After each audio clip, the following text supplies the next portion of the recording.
Praise the Lord. പ്രിയപ്പെട്ട സഹോദരങ്ങളെ, Grazia 2021 ധ്യാനത്തിൻ്റെ 2ാം ദിവസത്തേക്ക് നമ്മൾ പ്രവേശിക്കുകയാണ്. നിങ്ങളെല്ലാവരെയും ഹൃദ്യമായി സ്വാഗതം ചെയ്യുകയാണ്. ഇന്നത്തെ ക്ലാസ്സുകൾക്ക് നേതൃത്വം കൊടുക്കുന്നത് ബഹുമാനപ്പെട്ട ടോം ഒലിക്കരോട്ട് അച്ഛനാണ്. അച്ഛൻ തലശ്ശേരി അതിരൂപതയുടെ സുപ്രസിദ്ധ ധ്യാനഗുരുവും ബൈബിൾ പണ്ഡിതനുമാണ്. തലശ്ശേരി അതിരൂപതയുടെ വചനപ്രഘോഷണ വിഭാഗമായ ആൽഫ ഇൻസ്റ്റിറ്റ്യൂട്ടിൻ്റെ എക്സിക്യൂട്ടീവ് ഡയറക്ടറാണ് അച്ഛൻ. യോസേപ്പിതാവിൻ്റെ ജീവിതത്തെ മാതൃകയാക്കിക്കൊണ്ട് എങ്ങനെയാണ് നമ്മുടെ കുടുംബത്തെ ദൈവത്തിന് പ്രീതികരമായി നയിക്കുവാൻ സാധിക്കുക എന്ന് അച്ഛൻ നമ്മളോട് സംസാരിക്കുകയാണ്. അച്ഛനെ നിങ്ങളുടെ എല്ലാവരുടെയും പേരിൽ ഏറ്റവും ഹൃദ്യമായി സ്വാഗതം ചെയ്യുന്നു. ഇന്നത്തെ ആരാധനയ്ക്ക് നേതൃത്വം കൊടുക്കുന്നത് ബഹുമാനപ്പെട്ട ആൻ്റണി വെട്ടിയാനിക്കൽ അച്ഛനാണ്. അച്ഛന് നമുക്കെല്ലാവർക്കും സുപരിചിതമാണ്. തലശ്ശേരി അതിരൂപതയ്ക്ക് വേണ്ടി വളരെ ശക്തമായ രീതിയിലുള്ള സുവിശേഷ പ്രഘോഷണവും യുവജന നേതൃത്വവും ഒക്കെ കൊടുത്തുകൊണ്ട് അച്ഛൻ തൻ്റെ പൗരോഹിത്യ ജീവിതത്തെ ഏറ്റവും നന്നായി ആസ്വദിച്ച് അനുഭവിച്ച് നമുക്ക് വേണ്ടി പ്രഘോഷിക്കുന്ന അച്ഛനാണ്. ഇന്ന് അച്ഛൻ പൊട്ടംപ്ലാവ് ഇടവകയിലെ വികാരിയായിരിക്കുകയും കൂടിയാണ്. അച്ഛന് ഇന്നത്തെ ആരാധനയ്ക്കും മറ്റും ഏറ്റവും ഹൃദ്യമായി ഞാൻ സ്വാഗതം ചെയ്തുകൊള്ളുന്നു. നമുക്ക് ആരാധനയിലേക്കും ധ്യാനത്തിലേക്കുമായിട്ട് പ്രവേശിക്കാം.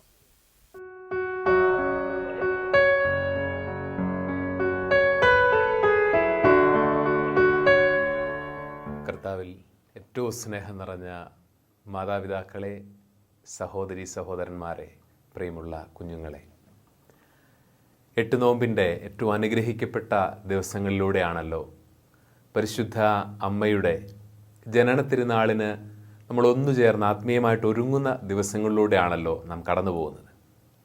ഈ ഒരു ദിവസങ്ങളിൽ നമ്മുടെ ഭവനങ്ങൾ ഒരുമിച്ച് ദൈവവചനം ശ്രവിക്കുന്നതിനും ദൈവത്തിൻ്റെ വിസ്മയകരമായ ഇടപെടലുകൾ നമ്മുടെ ജീവിതത്തിൽ അനുഭവിച്ചറിയുന്നതിനും അതിന് നന്ദി പറയുന്നതിനും ഒരുക്കിയിരിക്കുന്ന ഈ കൃപയുടെ ദിവസങ്ങളെ ഓർത്ത് നമുക്ക് ദൈവത്തിന് നന്ദി പറയാം, അവിടുത്തെ മഹത്വപ്പെടുത്താം.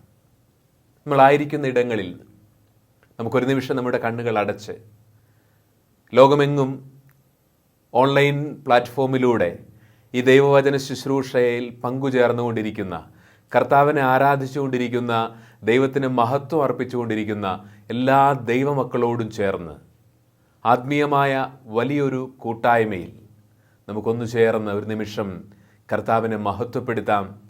കരങ്ങൾ സ്വർഗത്തിലേക്ക് സാധിക്കുന്ന പോലെ ഉയർത്തി ദൈവത്തിൻ്റെ വലിയ കൃപ ഈ സമയം ഈ വചനം കേൾക്കുന്ന എല്ലാ സഹോദരങ്ങളിലേക്കും കടന്നു വരുന്നതിന്, എല്ലാ ഭവനങ്ങളും ദൈവത്തിൻ്റെ രക്ഷാകര പദ്ധതിയോട്, ദൈവത്തിൻ്റെ ഇഷ്ടത്തോട് കൂടുതൽ സഹകരിക്കുന്നതിന് ഒരുക്കമുള്ളതായിട്ട് മാറുന്നതിന്, ദൈവകൃപ സ്വീകരിക്കുന്നതിന് ഒരുക്കമുള്ളതായി മാറുന്നതിന്, ദൈവത്തിൻ്റെ വചനത്തെ ദാഹത്തോടെ സ്വീകരിക്കുന്നതിന് ഒരുക്കമുള്ളതായി മാറുന്നതിന് ആഗ്രഹിച്ചുകൊണ്ട് നമുക്കൊന്ന് ചേർന്ന് കർത്താവിനെ മഹത്വപ്പെടുത്താം.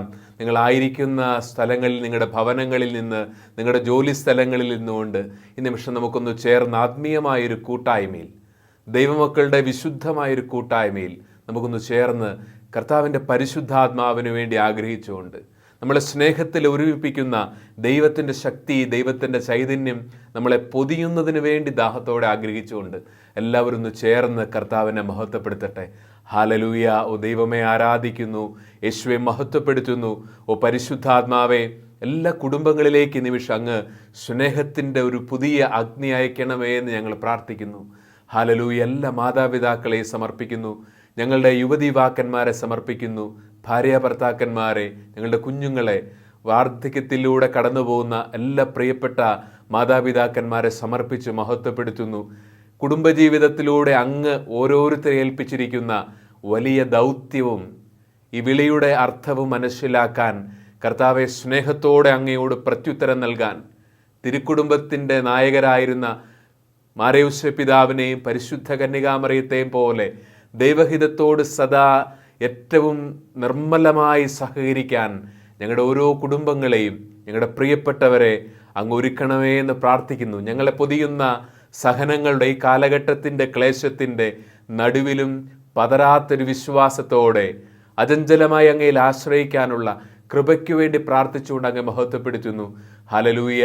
ദൈവമേ ആരാധിക്കുന്നു, യേശുവെ നന്ദി പറയുന്നു. ഹല്ലേലൂയ. ഓ ദൈവമേ, തന്നെ വിളിച്ചപേക്ഷിക്കുന്ന സകലരുടെയും മേൽ തൻ്റെ ആത്മാവിനെ അങ്ങ് വർഷിക്കുമെന്ന് വിശുദ്ധ പൗലോസ് അപ്പസ്തോലനിലൂടെ റോമാലേഖനത്തിൽ അങ്ങ് വാഗ്ദാനം ചെയ്യുന്നല്ലോ. ഈ നിമിഷം ദൈവിക വാഗ്ദാനങ്ങളുടെ പൂർണ്ണതയായ പരിശുദ്ധാത്മാവിന് വേണ്ടി ഈ കൂട്ടായ്മ ദാഹത്തോടെ പ്രാർത്ഥിക്കുന്നു.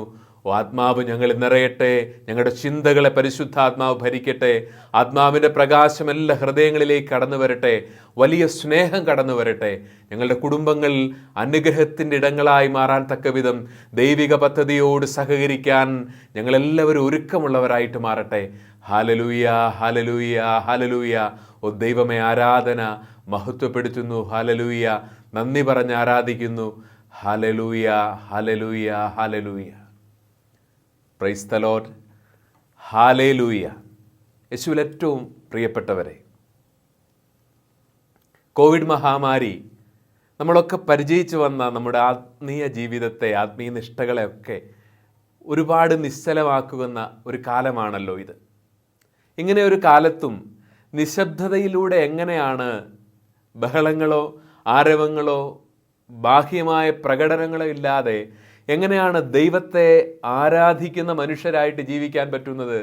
എങ്ങനെയാണ് സർവശക്തൻ്റെ ഹിതങ്ങളോട് സഹകരിച്ചുകൊണ്ട് ജീവിക്കാൻ പറ്റുന്നത് എന്നുള്ളതിൻ്റെ ഏറ്റവും സുന്ദരമായൊരു മാതൃകയായിരുന്നു ഫ്രാൻസിസ് മാർപ്പാപ്പ ഈ ഒരു വർഷം വിശുദ്ധ യൗസേപ്പിൻ്റെ വർഷമായിട്ട് സെയിൻറ്റ് ജോസഫ് ഇയറായിട്ട് പ്രഖ്യാപിച്ചുകൊണ്ട് പാത്രിസ് കോർദെ അഥവാ പിതൃഹൃദയം എന്ന പേരിൽ ഒരു പ്രബോധന രേഖ പുറപ്പെടുവിക്കുന്നു. ഇവിടെ ഫ്രാൻസിസ് പാപ്പ ലോകത്തിലെ എല്ലാ കുടുംബങ്ങൾക്കും, പ്രത്യേകിച്ച് ഈ കോവിഡ് മഹാമാരി തങ്ങളുടെ ജീവിതത്തെ പലതരത്തിൽ നിശ്ചലമാക്കി, നിസ്സഹായമാക്കി, ദുർബലപ്പെടുത്തി എന്നൊക്കെ വ്യാകുലപ്പെടുത്തുന്ന മനുഷ്യർക്ക് വലിയൊരു മാതൃക നൽകിക്കൊണ്ടാണ് വിശുദ്ധ യൗസേപ്പ് പിതാവിൻ്റെ ജീവിതം നമുക്ക് മുമ്പിൽ അവതരിപ്പിക്കുന്ന, ഉയർത്തിക്കാട്ടുന്നത്. ജോസഫിലൂടെ വെളിപ്പെട്ട ആർദ്രമായ ദൈവത്തിൻ്റെ ഹൃദയത്തെയാണ് പിതൃഹൃദയം എന്ന പ്രബോധന രേഖയിലൂടെ ആവിഷ്കരിക്കുന്നതും നമ്മുടെ മുമ്പിലേക്ക് നമ്മുടെ വിചിന്തനത്തിന് അവതരിപ്പിക്കുന്നതൊക്കെ. ദൈവത്തിൻ്റെ പദ്ധതികളോട് ഒരു കുടുംബം എന്ന നിലയിൽ എങ്ങനെയാണ് ഏറ്റവും സുന്ദരമായി സഹകരിക്കാൻ പറ്റുന്നത്? തങ്ങളുടെ മധ്യേയുള്ള ഈ ദൈവ സാന്നിധ്യത്തെ എങ്ങനെയാണ് ഒരു ഭവനത്തിൽ, കുടുംബത്തിൽ നമ്മൾ തിരിച്ചറിയാൻ പറ്റുന്നത്? ജോസഫിൻ്റെയും മേരിയുടെയും ജീവിതത്തിലെ ചില പ്രത്യേകതകളിലേക്ക് നമ്മൾ ഈ നിമിഷം കടന്നു ചെന്നുകൊണ്ട് കൂടെയുള്ള ദൈവത്തെ എങ്ങനെ നമ്മൾ തിരിച്ചറിയും എന്നുള്ളതിനെക്കുറിച്ചാണ് നമ്മൾ ചിന്തിക്കുന്നത്. ഏറ്റവും വിഖ്യാതനായ ഒരു സുവിശേഷ പ്രസംഗകനാണ് 20-ാം നൂറ്റാണ്ടിൽ ജീവിച്ചിരുന്ന American bishop Fulton J Sheen എന്ന് പറയുന്ന ആൾ. അദ്ദേഹം വിവാഹത്തെ നിർവചിച്ചിരിക്കുന്നത്, വിവാഹം എന്ന് പറയുന്നത് 2 പേർ ചേർന്നുള്ള ഉടമ്പടിയല്ല, മറിച്ചത് 3 പേർ ചേർന്നുള്ള ഒരു കൂദാശയാണ് എന്ന് പറഞ്ഞുകൊണ്ടാണ്. ഒരു സ്ത്രീയും പുരുഷനും ചേരുന്നിടത്തല്ല വിവാഹം അതിൻ്റെ പൂർണ്ണതയിൽ ക്രിസ്തീയ കാഴ്ചപ്പാടിൽ ബൈബിളിൻ്റെ വെളിച്ചത്തിൽ പൂർത്തിയാവുന്നത്. മറിച്ച് അവരുടെ നടുവിൽ, ബന്ധങ്ങളുടെ നടുവിലേക്ക് കർത്താവിൻ്റെ സാന്നിധ്യത്തെ അവർ തിരിച്ചറിയുമ്പോഴാണ് വിവാഹം, കുടുംബജീവിതം ഒരു മഹത്തായ കൂദാശയായിട്ട്, വിശുദ്ധമായ കൂദാശയായിട്ട് മാറുന്നത്. ഞാൻ ഈ കൂദാശ എന്ന് പറഞ്ഞാൽ, സാക്രമെൻ്റ് എന്ന് പറഞ്ഞാൽ എന്താണ്? അദൃശ്യമായൊരു പ്രസാദവരത്തെ സൂചിപ്പിക്കുന്ന ഒരു അടയാളമാണ്, ദൃശ്യമായ അടയാളമാണ്, അനുഭവവേദ്യമായ അടയാളമാണ് കൂദാശ എന്നാണ് നമ്മൾ പഠിക്കുന്നത്. കുടുംബം, വിവാഹം ഒരു കൂദാശയാണെന്ന് പറയുന്നതിൻ്റെ അർത്ഥം അദൃശ്യനായ ദൈവത്തിൻ്റെ സാന്നിധ്യം, അവിടുത്തെ ആർദ്രമായ ഇടപെടലുകളൊക്കെ നമ്മൾ ദൃശ്യമായിട്ട് അനുഭവിക്കുന്ന രീതിയിൽ നമുക്ക് അനുഭവവേദ്യമാവുന്നത് കുടുംബമെന്ന് പറയുന്ന ഇടത്തിലായതുകൊണ്ടാണ് അതിനെ ഒരു വിശുദ്ധ കൂദാശ എന്ന് വിളിക്കുന്നത്. അപ്പോൾ കൂടെയുള്ള ദൈവത്തെ എങ്ങനെയാണെന്ന് തിരിച്ചറിയുന്നത്? നമ്മൾ ജീവിക്കുന്ന ഈ കാലം ദൈവത്തിൻ്റെ സാന്നിധ്യത്തെ വിസ്മരിക്കുന്ന ഒരു കാലഘട്ടമാണ്. ബെനഡിക്റ്റ് മാർപ്പാപ്പ പറയും, ഇത് ദൈവഗ്രഹണത്തിൻ്റെ നൂറ്റാണ്ടാണെന്ന് പറയും. ദൈവത്തെ പലതരത്തിൽ മറയ്ക്കാൻ വ്യഗ്രതപ്പെടുന്ന ഒരു ലോകമാണിത്. അമേരിക്കയിലെ വിഖ്യാതനായ ഒരു സുവിശേഷ പ്രസംഗകനാണ് ബില്ലി ഗ്രഹാം എന്ന് പറയുന്ന ആൾ. അദ്ദേഹത്തിൻ്റെ മകൾ ആൻ ഗ്രഹാമിനോട് കുറേ വർഷങ്ങൾക്ക് മുമ്പ് കുറച്ച് പത്രപ്രവർത്തകർ ചോദിക്കുകയാണ്, പ്രത്യേകിച്ച് അമേരിക്കൻ ഐക്യനാടുകൾ വലിയ പ്രകൃതി ദുരന്തങ്ങളിലൂടെ കടന്നു പോകുന്ന കാലഘട്ടത്തിലാണ്. ഇപ്പോഴും അമേരിക്കയെ പിടിച്ചുഴച്ചുകൊണ്ടൊരു വലിയ ചുഴലിക്കാറ്റ് കടന്നു പോകുന്നുണ്ട്. അപ്പോൾ ഇങ്ങനെ പ്രകൃതി ദുരന്തങ്ങളിലൂടെ, സാമൂഹിക ഇടങ്ങളിലെ ദുരന്തങ്ങളിലൂടെയൊക്കെ കടന്നു പോകുന്ന ഒരു കാലത്ത് പത്രപ്രവർത്തകർ ഈ സുവിശേഷ പ്രസംഗയോട് ചോദിക്കുകയാണ്, എന്തുകൊണ്ടാണ് സ്നേഹിക്കുന്ന ഒരു ദൈവമുണ്ടായിട്ടും നമ്മുടെ രാജ്യത്ത് ഇങ്ങനെ വലിയ അനർത്ഥങ്ങൾ ഉണ്ടാവുന്നത്, പ്രകൃതി ദുരന്തങ്ങൾ ഉണ്ടാവുന്നത്, സാമൂഹിക ഇടങ്ങളിൽ ദുരന്തങ്ങൾ ഉണ്ടായിക്കൊണ്ടു പോകുന്നത്? ദൈവം സ്നേഹിക്കുന്ന ഒരു പിതാവായ ഒരു ദൈവം ഉണ്ടായിട്ടും എന്തുകൊണ്ടാണ് ഇങ്ങനെ സംഭവിക്കുന്നത്? അപ്പോൾ ഈ സുവിശേഷ പ്രസംഗം പറയാണ്, സ്നേഹിക്കുന്ന ഒരു ദൈവമുണ്ടായിട്ടും എന്തുകൊണ്ടാണ് ദുരന്തങ്ങൾ എന്നുള്ള ചോദ്യത്തിൻ്റെ ഉത്തരം, സ്നേഹിക്കുന്ന ഒരു ദൈവമുണ്ടായിരുന്നിട്ടും ആ ദൈവത്തോട് ഞങ്ങളുടെ ഭവനങ്ങളിൽ നിന്ന് ഇറങ്ങിപ്പോകാനും, ഞങ്ങളുടെ വിദ്യാലയങ്ങളിൽ നിന്നും മാറി നിൽക്കാനും, ഞങ്ങളുടെ സാമൂഹിക രംഗങ്ങളിൽ ഇടപെടാൻ പാടില്ലെന്നും പറഞ്ഞ ഈ പരിഷ്കൃത സമൂഹമാണ് ആ ചോദ്യത്തിന് ഉത്തരം പറയേണ്ടത്. ശരിയാണ്, ഗർഭചിത്രവും കൂടിത്താമസങ്ങളും വിവാഹത്തിൻ്റെ സകല കൗദാശിക വിശുദ്ധികളെയും മറന്നുള്ള ജീവിതങ്ങളും, സ്വാർത്ഥതയുടെ തിമിരം ബാധിച്ച് കുഞ്ഞുങ്ങൾക്ക് ജന്മം കൊടുക്കുന്നതിനെ പോലും തടസ്സപ്പെടുത്തുന്ന രീതിയിലുള്ള കുടുംബജീവിതങ്ങളും കൊണ്ട് എന്തായിരുന്നു ആധുനിക കാലത്തെ കുടുംബങ്ങൾ ദൈവത്തോട് പറയുന്നത്? ഞങ്ങളുടെ ഭവനങ്ങളിൽ നിന്ന് ഇറങ്ങിപ്പോവാനാണ് പറയുന്നത്. ക്രൈസ്തവ സംസ്കാരത്തിൽ വളർന്നു വന്നിരുന്ന വിദ്യാലയങ്ങളിലൊക്കെ ഒരു യേശുവിൻ്റെ ചിത്രമോ ഒരു ക്രൂശിത രൂപമോ പോലും പ്രദർശിപ്പിക്കാൻ പാടില്ലെന്നുള്ള സിവിൽ ഭരണകൂടത്തിൻ്റെ നിയമങ്ങൾ പാസ്സാക്കുമ്പോൾ അവരെന്താണ് പറഞ്ഞത്? പറയാതെ തന്നെ ക്രിസ്തുവിനോട്, ദൈവത്തോട് ഞങ്ങളുടെ വിദ്യാലയങ്ങളിൽ നിന്ന് ഇറങ്ങിപ്പോവാനാണ് പറഞ്ഞത്. സാമൂഹിക ഇടങ്ങളിൽ മതമൊരു സ്വകാര്യ കാര്യമാണെന്നും മതപരമായ കാര്യങ്ങൾക്ക് പൊതുസമൂഹത്തിൽ സ്ഥാനമില്ലെന്നും പറഞ്ഞുകൊണ്ട് ഏറ്റവും ആസുരതയോടുകൂടി മനുഷ്യൻ്റെ സ്വാർത്ഥതയെ, സുഖേച്ഛയെ പ്രോത്സാഹിപ്പിക്കുന്ന തിന്മയുടെ നിയമങ്ങളും നിബന്ധനകളും പാസ്സാക്കി കഴിഞ്ഞപ്പോൾ സാമൂഹിക ഇടങ്ങളിൽ നിന്ന് ഇറങ്ങിപ്പോവാനാണ് വർത്തമാനകാലത്തിൽ സാമൂഹിക വേദികൾ ദൈവത്തോട് പറഞ്ഞത്. അനുഗ്രഹം പറയുന്നു, നമ്മുടെ ദൈവം ഏറ്റവും മാന്യനായ ഒരു ദൈവമായിരുന്നു. അവർ ഗോഡ് ഈസ് സോ ജെന്റിൽ. അതുകൊണ്ട് ദൈവം ഇറങ്ങിപ്പോവാൻ പറഞ്ഞ മനുഷ്യരുടെ കുടുംബങ്ങളിൽ നിന്ന്, വിദ്യാലയങ്ങളിൽ നിന്ന്, സമൂഹത്തിൽ നിന്ന് അവിടുന്ന് നിശബ്ദനായി സങ്കടത്തോടെ, ഹൃദയഭാരത്തോടെ ഇറങ്ങിപ്പോയി. ദൈവം ഇറങ്ങിപ്പോയതിൻ്റെ പരിണിത ഫലമാണ് ഇന്ന് നമ്മുടെ രാജ്യം അഭിമുഖീകരിക്കുന്ന വലിയ ദുരന്തങ്ങളും സാമൂഹിക ഇടങ്ങളിലെ അസ്വസ്ഥതകളും സാമൂഹിക മേഖലകളിലെ ദുരന്തങ്ങളും ഒക്കെ. ദൈവത്തോട് ഇറങ്ങിപ്പോകാൻ പറയുന്ന ഒരു കാലത്ത് നമ്മൾ ജീവിക്കുമ്പോൾ ഞങ്ങളുടെ സ്വകാര്യ ജീവിതത്തിൽ, ഞങ്ങളുടെ വ്യക്തി ജീവിതത്തിൽ ദൈവത്തിന് സ്ഥാനമില്ലെന്ന് പറയുമ്പോൾ, മതത്തിനുപരിയായ ഒരാത്മീയതയെക്കുറിച്ച് വിശുദ്ധ വേഷത്തിൽ നിൽക്കുന്ന ആളുകൾ പോലും പ്രസംഗിക്കുന്ന കാലഘട്ടത്തിലാകുമ്പോൾ ദൈവത്തെ എങ്ങനെയാണ് നമ്മുടെ കുടുംബങ്ങളിൽ നമ്മൾ കണ്ടെത്തുന്നതെന്ന് ആഴത്തിൽ ചിന്തിക്കേണ്ട ഒരു സമയമാണിത്. എവിടെയാണ്, എങ്ങനെയാണ് ഈ ദൈവത്തെ കുടുംബജീവിതത്തിലൂടെ കാണിച്ചു കൊടുക്കാൻ നമുക്ക് പറ്റുന്നത്? ദൈവത്തെ കാണിച്ചു കൊടുക്കാനും ദൈവത്തെ കണ്ടുമുട്ടാനും കുടുംബം രൂപപ്പെടുന്നത് എങ്ങനെയെന്നുള്ള ചോദ്യത്തിന് ഫ്രാൻസിസ് മാർപ്പാപ്പ പിതൃഹൃദയം എന്ന് പറയുന്ന ചാക്രിക ലേഖനത്തിലൂടെ പറയും, ആർദ്രഹൃദയമുള്ള ജോസഫിനെ പോലെ ഒരു അപ്പനും മറിയത്തെ പോലെ ഒരു അമ്മയും രൂപപ്പെടുന്നിടത്താണ് ദൈവത്തെ അനുഭവവേദ്യമായിട്ട് മാറുന്നത്, ദൈവത്തെ കണ്ടുമുട്ടുന്നത്. ആർദ്രഹൃദയമുള്ള ഒരു അപ്പനും അമ്മയും ഒരുമിച്ച് ചേരുന്നിടത്താണ് ദൈവത്തെ നമ്മൾ ഇന്ന് ഭവനങ്ങളിൽ അനുഭവിച്ചറിയാൻ പോകുന്നത്. നമ്മുടെയൊക്കെ ഭവനങ്ങളിൽ കുഞ്ഞുങ്ങളെ അപ്പന്മാരൊക്കെ നടക്കാൻ പഠിപ്പിക്കുന്നത് എങ്ങനെയാണ് എന്നുള്ളത് നിങ്ങളൊന്ന് ഓർത്ത് നോക്കൂ. പിച്ച വെച്ച് നടക്കാൻ തുടങ്ങുന്ന കുഞ്ഞിനെ ആ കുഞ്ഞിൻ്റെ കുഞ്ഞു കാലുകൾ സ്വന്തം പാദങ്ങളുടെ മുകളിലെടുത്ത് വെച്ച് കുഞ്ഞിൻ്റെ കരങ്ങളിൽ പിടിച്ചുകൊണ്ടാണ് ഓരോ ചുവടും മുൻപോട്ടെടുത്ത് വെച്ച് ഈ നടക്കാൻ കുഞ്ഞുങ്ങളെ പഠിപ്പിക്കുന്നത്.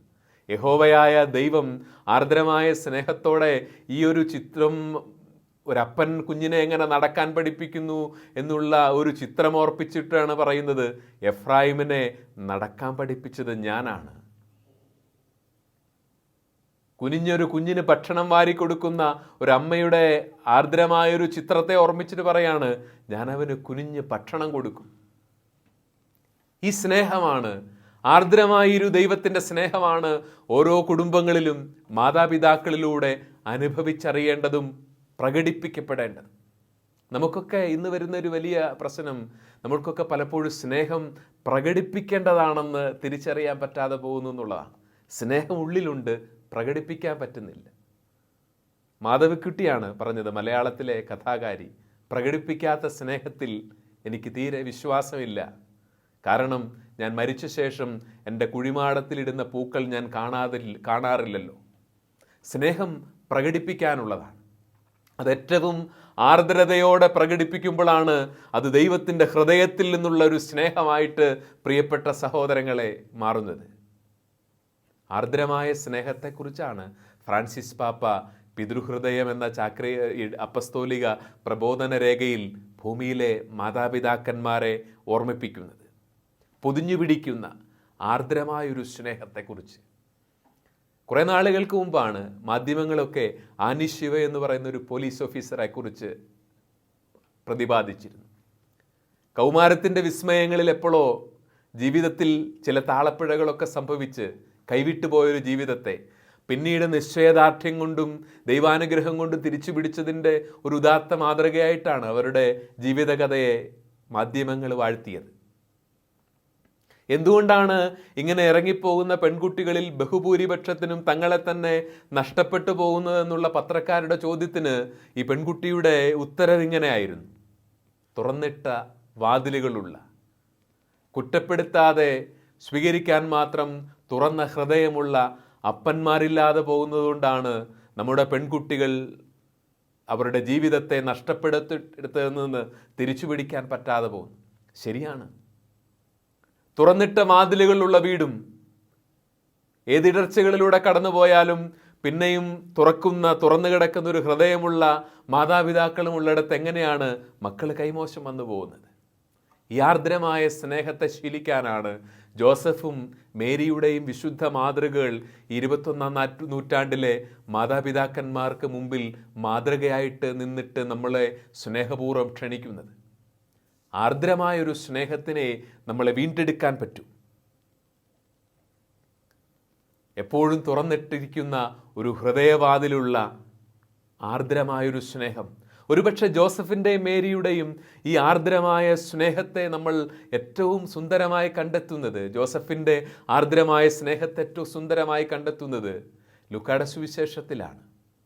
12-ാം വയസ്സിൽ ദേവാലയത്തിൽ കാണാതായ ശേഷം കണ്ടെത്തുമ്പോൾ മറിയത്തിൻ്റെ വാക്കുകളിൽ ഒരുപക്ഷെ ഒരു അമ്മയുടെ വ്യഥയുണ്ട്. മകനെ, നീ ഞങ്ങളോട് ഇങ്ങനെ ചെയ്തതെന്ത്? പക്ഷെ അവിടെയും ആർദ്രമായ സ്നേഹത്തോടെ നിശബ്ദമായൊരു നിലാവെളിച്ചം പോലെയാണ് ജോസഫ് എന്ന് പറയുന്ന അപ്പൻ യഹോവയുടെ ആർദ്രമായ ഹൃദയത്തെ പ്രതിഫലിപ്പിച്ചുകൊണ്ട് നിൽക്കുകയാണ്. കുറ്റപ്പെടുത്തലുകളില്ല, ചോദ്യങ്ങളില്ല, സ്നേഹത്തോടെ ചേർത്തണയ്ക്കുന്ന ഒരു ഹൃദയവുമായിട്ട് ജോസഫിൻ്റെ സാന്നിധ്യം അവിടെയുണ്ട്. അതുകൊണ്ടാണ് സങ്കീർത്തനം 103:13 നമ്മൾ വായിക്കുന്നു: പിതാവിനും മക്കളോടെന്ന പോലെ കർത്താവിന് തൻ്റെ ഭക്തരുടെ മേൽ കരുണ തോന്നുന്നു. ഈ ആർദ്രമായ കരുണയാണ്, ഈ ആർദ്രമായ സ്നേഹമാണ് യഥാർത്ഥത്തിൽ നമ്മുടെ കുറവുകളെ അതിജീവിക്കാൻ ഒരു വളർന്നു വരുന്ന തലമുറയെ ശക്തിപ്പെടുത്തുന്നത്. ഈ ആർദ്രമായൊരു സ്നേഹമാണ്. അതുകൊണ്ടാണ് കുടുംബജീവിതത്തിലൊക്കെ ക്ഷമിക്കുന്ന, അടയ്ക്കാത്ത വാതിലുകളുള്ള ഒരു ആർദ്രമായ ജീവിതത്തിനും ഹൃദയത്തിനും വലിയ സ്ഥാനമുണ്ടെന്ന് പറയുന്നത്. തുറന്നിട്ട വാതിലുള്ള വീടും തുറന്നിട്ട ഹൃദയമുള്ള അപ്പന്മാരും ഉണ്ടെങ്കിൽ മക്കളെ കൈമോശം വന്നു പോവുകയില്ലെന്ന് ജീവിതത്തിലെ ഇടർച്ചകളിൽ നിന്ന് ജീവിതം തിരിച്ചു പിടിച്ച ഒരു പെൺകുട്ടി പറയുമ്പോൾ അതിന് വലിയ വിലയുണ്ട്. ആർദ്രമായി സ്നേഹിക്കാൻ പറ്റാതെ പോകുന്നത് കൊണ്ടാണ്, സ്വാർത്ഥതയും മത്സരബുദ്ധിയെയും പിടിവാശികളെയും അതിജീവിച്ച് സ്നേഹിക്കാൻ പറ്റാത്തത് പോകുന്നതുകൊണ്ടാണ് പലർക്കും ജീവിതത്തിൻ്റെ താളങ്ങളിലേക്ക് തിരികെ വരാൻ പറ്റാതെ പോകുന്നത് തന്നെ. അതുകൊണ്ടാണ് ഫ്രാൻസിസ് മാർപ്പാപ്പ പറയുന്നത്, തൻ്റെ കുറവുകളെ ആർദ്രതമായ കരുണയോടെ, മറ്റുള്ളവരുടെ ദൗർബല്യങ്ങളെ ആർദ്രമായ കരുണയോടെ സ്വാഗതം ചെയ്യാൻ ജോസഫ് യേശുവിനെ പഠിപ്പിച്ചു എന്നാണ് പറയുന്നത്. കുറവുകളെ ആർദ്രമായ സ്നേഹത്തോടെ, ദൗർബല്യങ്ങളെ ആർദ്രമായ കരുണയോടെ സ്വാഗതം ചെയ്യാൻ ജോസഫ് യേശുവിനെ പഠിപ്പിച്ചു. അതുകൊണ്ടാണ് സക്കൈവൂസിനോട്, ചുങ്കം പിരിച്ച് നാടിനെ ദ്രോഹിച്ച ഈ സക്കൈവൂസിനോട്, ഇന്ന് എനിക്ക് നിന്റെ വീട്ടിൽ താമസിക്കേണ്ടിയിരിക്കുന്നു, അതുകൊണ്ട് വേഗം ഇറങ്ങി വരാൻ പറയുന്നിടത്തും സക്കൈവൂസിൻ്റെ കുറവുകളെ സ്വാഗതം ചെയ്യാൻ അവനെ പഠിപ്പിക്കുന്ന ഒരാർദ്രമായ സ്നേഹം അവൻ്റെ മേൽ പൊഴിക്കാൻ നസ്രായനായ യേശുവിന് പറ്റിയത് ഈ അപ്പനിൽ നിന്ന് പഠിച്ച സ്നേഹത്തിൻ്റെ വെളിച്ചം കൊണ്ടാണ്. ഞാനും നിന്നെ വിധിക്കുന്നില്ലെന്ന് പുരുഷാരം കല്ലെറിഞ്ഞു കൊല്ലാൻ നടുവിൽ നിർത്തിയിരിക്കുന്ന പാപിനിയായ സ്ത്രീയോട് മകളെ എന്ന് വിളിച്ചിട്ട് ഞാനും നിന്നെ വിധിക്കുന്നില്ലെന്ന് പറഞ്ഞ് കരുണയോടെ അവളോട് സംസാരിക്കാൻ പറ്റിയതും കുറവുകളെ, ദൗർബല്യങ്ങളെ ആർദ്രതയോടെ സ്വാഗതം ചെയ്യാൻ ജോസഫിൽ നിന്ന് അവിടുന്ന് പഠിച്ചതുകൊണ്ടല്ലേ? മരണത്തിൻ്റെ അവസാന നിമിഷങ്ങൾക്ക് മുമ്പ് മാനസാന്തരപ്പെടുന്ന വലതുഭാഗത്തുള്ള കള്ളനോടും നീ എന്നോടുകൂടെ പറുദീസയിലായിരിക്കുമെന്ന് വാഗ്ദാനം ചെയ്യാൻ പറ്റിയതും ഇതേ ആർദ്രമായ സ്നേഹം അഭ്യസിച്ചതുകൊണ്ടാണ്. അതുകൊണ്ടാണ് ആർദ്രമായൊരു സ്നേഹത്തിനെ വ്യക്തികളെ വീണ്ടെടുക്കാൻ പറ്റൂ എന്ന് ഫ്രാൻസിസ് മാർപ്പാപ്പ പറയുന്നത്. ഇത് ചൂണ്ടുവിരലുകൾ ഉയർന്നു നിൽക്കുന്ന ഒരു കാലഘട്ടമാണ്. എല്ലായിടത്തും കുറ്റപ്പെടുത്തലുകളും കാരണമറിയാതെയുള്ള വിധി തീർപ്പുകളും പരസ്പരം കേൾക്കാതെയുള്ള വിമർശനങ്ങളുമാണ് നമ്മൾ ഉയർന്നു പോകുന്നത്. കാര്യമറിയാതെയുള്ള വിമർശനങ്ങളും കേൾക്കാതെയുള്ള വിധി തീർപ്പുകളും കുറ്റപ്പെടുത്തലുകളും ഒക്കെയാണ്. ഇവിടെയാണ് ആർദ്രമായ സ്നേഹം നമ്മളെ വീണ്ടും ജീവിതത്തെ തിരികെ എടുക്കാൻ സഹായിക്കുന്നു എന്ന് പറയുന്നതിൻ്റെ അർത്ഥം നമ്മൾ മനസ്സിലാക്കേണ്ടത്. ചൂണ്ടുവിരലുകൾ ഉയർന്നു നിൽക്കുന്ന ഒരു കാലത്ത് ജീവിക്കുമ്പോൾ ആർദ്രമായൊരു സ്നേഹത്തിന്, പ്രിയപ്പെട്ടവരെ, വലിയൊരു വിലയുണ്ട്. നമ്മുടെ ബലഹീനതകളെ തിരിച്ചറിയാനും തെറ്റുകളെ തിരുത്താനും ജീവിതത്തെ പ്രകാശിപ്പിക്കുന്നത് എപ്പോഴും ആർദ്രമായൊരു സ്നേഹമാണ്. അതുകൊണ്ട് ഫ്രാൻസിസ് മാർപ്പാപ്പ പറയും, പിശാച് എപ്പോഴും നമ്മളോട് സത്യം പറയും, അത് നമ്മളെ കുറ്റപ്പെടുത്താനായിരിക്കും. പാപത്തിൻ്റെ ബലഹീനതകളിൽ വീണ്ടും വീണ്ടും വീണ് കിടക്കാൻ തക്ക വിധം നമ്മളെ സങ്കടപ്പെടുത്താനായിരിക്കും അവൻ നമ്മളോട് ആവർത്തിച്ച് സത്യം പറയുന്നത്. എന്നാൽ ദൈവത്തിൻ്റെ സത്യം അങ്ങനെയല്ല.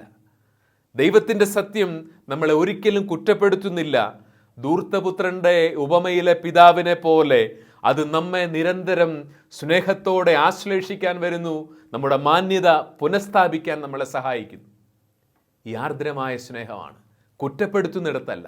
സ്നേഹത്തോടെ വീഴ്ചകളുടെ നടുവിൽ നിന്ന് ആശ്ലേഷിക്കുന്ന, ദൗർബല്യങ്ങളെ ചേർത്ത് പിടിക്കുന്നിടത്താണ് വ്യക്തികൾ ജീവിതത്തിൻ്റെ നഷ്ടപ്പെട്ടു പോയ നന്മയും അതിൻ്റെ താളങ്ങളും ഒക്കെ വീണ്ടെടുക്കുന്നത്. അതുകൊണ്ട് ജോസഫ് നസ്രായനായ യേശുവിനെ പഠിപ്പിച്ചത് യഹോവയുടെ ആർദ്രമായ സ്നേഹമാണ്. ജോസഫ് അഭ്യസിപ്പിച്ചതും പകർന്നു കൊടുത്തതും യഹോവയുടെ ആർദ്രമായ സ്നേഹമാണ്. ഹോസിയ പ്രവചനം പറയുന്നത് പോലെ, എഫ്രൈമിനെ നടക്കാൻ പഠിപ്പിച്ചത് ഞാനാണ്, ഞാൻ അവനെ എൻ്റെ കരങ്ങളിലെടുത്തു, കുനിഞ്ഞ് ഞാൻ അവന് ഭക്ഷണം കൊടുത്തു എന്ന് പറയുന്ന അതേ ആർദ്രമായൊരു സ്നേഹം നസ്രായനായ യേശു അഭ്യസിച്ചത് ജോസഫ് എന്ന് പറയുന്ന അപ്പനിലൂടെയാണ്. പ്രിയപ്പെട്ട സഹോദരി സഹോദരന്മാരെ, നമ്മുടെ കുടുംബങ്ങൾ ഇന്ന് വീണ്ടെടുക്കപ്പെടുന്നത്, നമ്മുടെ വ്യക്തിപരമായ ജീവിതത്തിലെ കുറവുകൾ, നമ്മുടെ കുടുംബാംഗങ്ങളുടെ ജീവിതത്തിലെ കുറവുകൾ, അത് വീണ്ടെടുക്കപ്പെടുന്നത്, അത് പരിഹരിക്കപ്പെടുന്നത് ആർദ്രമായൊരു ഹൃദയത്തോടെ പൊതിഞ്ഞു പിടിക്കാൻ ജോസഫിൻ്റെ ഹൃദയമുള്ള ഒരപ്പനിലൂടെയും അമ്മയിലൂടെയും കുടുംബാംഗങ്ങളിലൂടെയുമാണ്. നമുക്ക് ആർദ്രമായി സ്നേഹിക്കാം. ചൂണ്ടുവിരലുകൾ ഉയർന്നു നിൽക്കുന്ന, കേൾക്കാതെ കുറ്റപ്പെടുത്തുകയും വിശദീകരണം ചോദിക്കാതെ വിധി തീർക്കുകയും വിമർശിക്കാൻ വെമ്പി നിൽക്കുകയും ചെയ്യുന്ന ഈ ഒരു സംസ്കാരത്തിന് നടുവിൽ കുറവുകളെ ആശ്ലേഷിക്കുന്ന ദൈവത്തിൻ്റെ ആർദ്രമായ സ്നേഹത്തിൻ്റെ സംസ്കാരം ജീവിക്കാൻ ഈ കാലത്തെ കുടുംബങ്ങളെ സ്നേഹപൂർവ്വം ദൈവം ക്ഷണിക്കുകയാണ്. അപ്പോൾ ആർദ്രമായൊരു സ്നേഹമാണ് ജോസഫിൻ്റെയും മേരിയുടെയും കുടുംബം നമ്മളെ ഇന്ന് പഠിപ്പിക്കുന്ന ഏറ്റവും മഹത്തായൊരു പാഠം. അങ്ങനെ ഒരു സ്നേഹമുള്ളിടത്താണ് ദൈവത്തിൻ്റെ സാന്നിധ്യവും ദൈവത്തിൻ്റെ സാമീപ്യവും നമ്മൾ അനുഭവിച്ചറിയാൻ പോകുന്നത്, കുടുംബങ്ങൾ അനുഭവിച്ചറിയാൻ പോകുന്നത്. രണ്ടാമത്, ദൈവഹിതത്തോട് എപ്പോഴും സഹകരിക്കാൻ സന്നദ്ധരായ മനുഷ്യരിലൂടെയാണ്, ദൈവത്തിൻ്റെ ഇഷ്ടത്തിന് എപ്പോഴും ആമേൻ പറയുന്ന മനുഷ്യരിലൂടെയാണ് ദൈവത്തിൻ്റെ സാന്നിധ്യവും ദൈവത്തിൻ്റെ പ്രവൃത്തിയും ഈ കാലഘട്ടത്തിലും നമ്മുടെ കുടുംബങ്ങൾ ഇനിയും അനുഭവിച്ചറിയാൻ പോകുന്നത്. നമ്മൾ ഇന്ന് അംഗങ്ങളായിരിക്കുന്ന ഈ കത്തോലിക്ക സഭയെക്കുറിച്ച് നിങ്ങളൊന്ന് ചിന്തിച്ചു നോക്കൂ. ഏതാണ്ട് 130 കോടി അംഗങ്ങളുണ്ട് ലോകമാസകലം പടർന്നു കിടക്കുന്ന സാർവത്രിക സഭയിൽ എന്നാണ് പറയുന്നത്. 10 ലക്ഷത്തോളം സമർപ്പിതരുണ്ട്. ഏതാണ്ട് 4 ലക്ഷത്തോളം വൈദികരുണ്ട്. 5000-ഓളം മെത്രാന്മാരുണ്ട് എന്ന് പറയും. ഇത്ര ബൃഹത്തായിട്ടുള്ള ഈ കത്തോലിക്ക സഭ എന്ന് പറയുന്ന ഈ ഒരു വലിയ കൃപാസാഗരത്തിൻ്റെ തുടക്കത്തെക്കുറിച്ച് നിങ്ങൾ ചിന്തിച്ചിട്ടുണ്ടോ? പെട്ടെന്ന് നമ്മുടെ മനസ്സിൽ വരും സെഹിയോൻ ഊട്ടുശാലയിലെ അഗ്നിസ്നാനമേറ്റ ശ്ലീഹന്മാരുടെ കൂട്ടായ്മയായിരിക്കുമെന്ന്. അതിലും പിറകിൽ ഈ സഭയ്ക്ക് വളരെ ലളിതമായ നിശബ്ദമായ ഒരു തുടക്കത്തിൻ്റെ ചരിത്രമുണ്ട്. അതെവിടെയായിരിക്കും? അത് ബെത്ലഹേം എന്ന് പറയുന്ന യൂദയാ പട്ടണങ്ങളിലെ നിസ്സാരമായൊരു പട്ടണത്തിൽ ജോസഫ് എന്ന് പറയുന്ന മരപ്പണിക്കാരനായ മനുഷ്യൻ കർത്താവിൻ്റെ ദൂതൻ അരുളി ചെയ്തതുപോലെ പ്രവർത്തിക്കാൻ വേണ്ടി നിദ്രയിൽ നുണർന്ന ആ മനുഷ്യന്റെ പ്രവൃത്തിയിൽ ഈ സഭയുടെ തുടക്കമുണ്ട്. നിശബ്ദതയുടെ ഇടമെന്ന് പറയുന്ന നസറത്ത് എന്ന് പറയുന്ന ഗലീലിയൻ പട്ടണത്തിലെ ഒരു കുഗ്രാമത്തിൽ നിന്നിട്ട് ഇതാ കർത്താവിൻ്റെ ദാസി നിന്റെ വാക്കെന്നിൽ നിറവേറട്ടെ എന്ന് പറയുന്ന ഏതാണ്ട് കഷ്ടി 14 വയസ്സ് തികഞ്ഞ മറിയമെന്ന് പറയുന്ന കന്യകയുടെ മറുപടിയിൽ ഈ സഭയുടെ തുടക്കമുണ്ട്. അപ്പൊ ദൈവത്തിന്റെ ഹിതത്തോട് ആമേൻ പറയുന്ന ജോസഫിന്റെ പ്രവൃത്തിയിലും മറിയത്തിന്റെ മറുപടിയിലുമാണ് നമ്മൾ ഇന്ന് കാണുന്ന ഈ 130 കോടി അംഗങ്ങളുള്ള ഈ പരിശുദ്ധ കത്തോലിക്ക സഭ എന്ന് പറയുന്ന കൃപാസാഗരത്തിന്റെ തുടക്കമെന്ന് പറയുന്നത്. അത്ര നിശബ്ദതയിലാണ് ദൈവത്തിന്റെ മഹത്തായ രക്ഷാകര ചരിത്രത്തിന്റെ ആരംഭം നമ്മൾ കാണുന്നത്. മറിയവും ജോസഫും ദൈവത്തോട് നിസ്സഹകരിച്ചിരുന്നെങ്കിലോ? ദൈവത്തിന്റെ വാക്കിന് മറിയം ഇതാ കർത്താവിന്റെ ദാസി എന്ന് മറുപടി പറയാതിരുന്നിരുന്നെങ്കിലോ? ദൈവത്തിന്റെ ദൂതൻ നിദ്രയിൽ പറഞ്ഞ വാക്കനുസരിച്ച് പ്രവർത്തിക്കാൻ ജോസഫ് രാവിലെ എഴുന്നേൽക്കാൻ മടി കാണിച്ചിരുന്നെങ്കിലോ? രക്ഷയുടെ അടയാളവും കൂദാശിയുമാവുന്ന ഈ സഭയുണ്ടാകാതെ പോകുമായിരുന്നു. അപ്പോൾ ദൈവത്തിന് പ്രവർത്തിക്കാൻ എല്ലാ കാലത്തും മനുഷ്യരുടെ സഹകരണം, സമ്മതം ആവശ്യമാണ്. ജോസഫും മേരിയും മറുചോദ്യങ്ങളില്ലാതെ തർക്കവിതർക്കങ്ങളില്ലാതെ ദൈവത്തിൻ്റെ ഹിതത്തിന് സദാ സഹകരണം പ്രഖ്യാപിച്ച ചരിത്രത്തിലെ മനുഷ്യരുടെ ഏറ്റവും മനോഹരമായ ഉദാഹരണങ്ങളാണ്. നമ്മൾ ഇന്ന് ഈ കുടുംബധ്യാനം നടത്തുമ്പോൾ ദൈവത്തിൻ്റെ ഹിതത്തോട് എങ്ങനെ ഏറ്റവും സൗമ്യവും സുന്ദരവുമായിട്ട് തുറന്ന ഹൃദയത്തോടെ സഹകരിച്ചുകൊണ്ട് രക്ഷയുടെ അടയാളങ്ങളായിട്ട് നമ്മുടെ ഭവനങ്ങൾ മാറാമെന്നതിനെക്കുറിച്ചാണ് നമ്മൾ ധ്യാനിക്കേണ്ടത്. പ്രിയരെ, ഈ കാലം ദൈവത്തോട് നിസ്സഹകരണം പ്രഖ്യാപിക്കുന്ന മനുഷ്യരുടെ കാലമാണ്.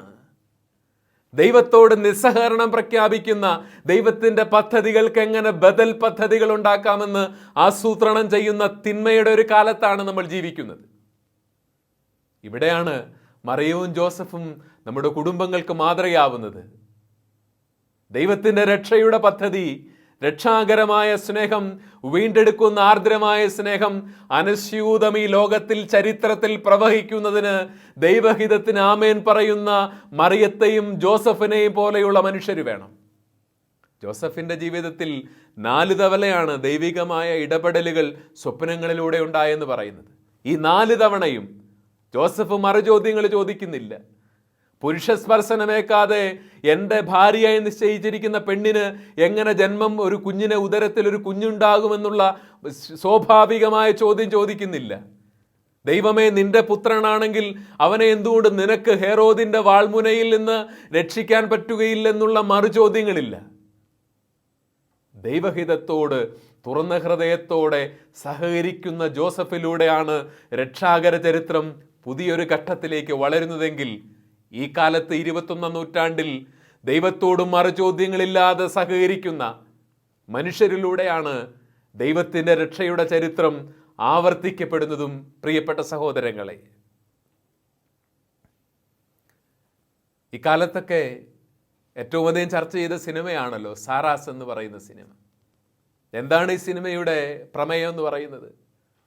എൻ്റെ ജീവിതം, എൻ്റെ തിരഞ്ഞെടുപ്പുകൾ, എൻ്റെ ഇഷ്ടങ്ങൾ, അത് എനിക്ക് മറ്റെന്തിനേക്കാളും, ഏത് മൂല്യങ്ങളെക്കാളും വലുതാണ് എന്നുള്ള ഒരു മനുഷ്യ സ്വാതന്ത്ര്യത്തിൻ്റെയോ വ്യക്തി സ്വാതന്ത്ര്യത്തിൻ്റെയോ ഒക്കെ പരമമായ ആഘോഷമാണ് ഈ പറയുന്ന സിനിമയുടെ കാതലായ സന്ദേശം എന്ന് പറയുന്നത്. എൻ്റെ ജീവിതം ജീവനേക്കാളും വലുതാണെന്ന് പറയുന്ന എൻ്റെ ഇഷ്ടങ്ങൾ, ജീവനേക്കാളും വലുതാണെന്ന് പറയുന്ന എൻ്റെ താല്പര്യങ്ങൾ ദൈവത്തിൻ്റെ ഇച്ഛയെക്കാളും വലുതാണെന്ന് പറയുന്ന ഒരു കാലഘട്ടത്തിൻ്റെ സ്വരമാണ് ഈ ചിത്രത്തിലൂടെ മുഴങ്ങിക്കേട്ടത്. മറിയത്തിനും ജോസഫിനും അവരുടെ ജീവിതങ്ങളായിരുന്നില്ല ദൈവത്തിൻ്റെ പദ്ധതികളെക്കാളും വലുതായിരുന്നത്. തങ്ങളുടെ ജീവിതത്തെക്കാൾ ദൈവത്തിൻ്റെ പദ്ധതികൾ വലുതാണെന്ന് അവർ കരുതിയപ്പോൾ, ഉദരത്തിൽ ഉത്ഭവിക്കുന്ന ദൈവിക ജീവൻ വലുതാണെന്ന് കരുതിയിടത്താണ് തിരുക്കുടുംബമായിട്ട് അവരുടെ കുടുംബം വളരുന്നത്. സ്വന്തം സുരക്ഷിതത്വം നോൽക്കാനായിരുന്നെങ്കിൽ ജോസഫിനും മറിയത്തിനും അലച്ചിലിൻ്റെ പലായനത്തിൻ്റെ ഒരു വർത്തമാനകാലത്തിലേക്ക് ഇറങ്ങേണ്ട ഒരു കാര്യവുമില്ലായിരുന്നു. ജീവിതത്തെക്കാൾ ദൈവിക ജീവനെ, ദൈവത്തിൻ്റെ പദ്ധതിയെ വിലമതിച്ച മനുഷ്യരാണവർ. സാറാസ് ചർച്ച ചെയ്തിരുന്ന വർത്തമാനകാലത്തിലെ ലോകം വേണ്ടവിധം ചർച്ച ചെയ്യപ്പെടാതെയും ചിന്തിക്കാതെയും കാണാതെയും പോയ മറ്റൊരു സിനിമയെക്കുറിച്ച് പറയാം. അതൊരു മിമി എന്ന പേരിൽ ഇറങ്ങിയിട്ടുള്ള ഒരു ഹിന്ദി സിനിമയാണ്. ഇക്കഴിഞ്ഞ ഓഗസ്റ്റ് 26 ഇറങ്ങിയത്. സാറാസ് ഒരു മരണത്തിൻ്റെ സംസ്കാരത്തെയാണ്, ജീവനേക്കാൾ സ്വന്തം ജീവിതവും സ്വാർത്ഥമായ ഇച്ഛകളുമാണ് പ്രധാനപ്പെട്ടതെന്നുള്ള മരണസംസ്കാരത്തിൻ്റെ പ്രഘോഷണത്തെയാണ് പറഞ്ഞിരുന്നതെങ്കിൽ, ജീവിതത്തെക്കാൾ വലുത്, സ്വപ്നങ്ങളെക്കാളും ഇഷ്ടങ്ങളെക്കാളും വലുത് ജീവൻ എന്ന് പറയുന്ന മഹാദാനമാണെന്ന് ഉറക്കെ പറഞ്ഞ സിനിമയായിരുന്നു മിമി എന്ന് പറയുന്ന സിനിമ.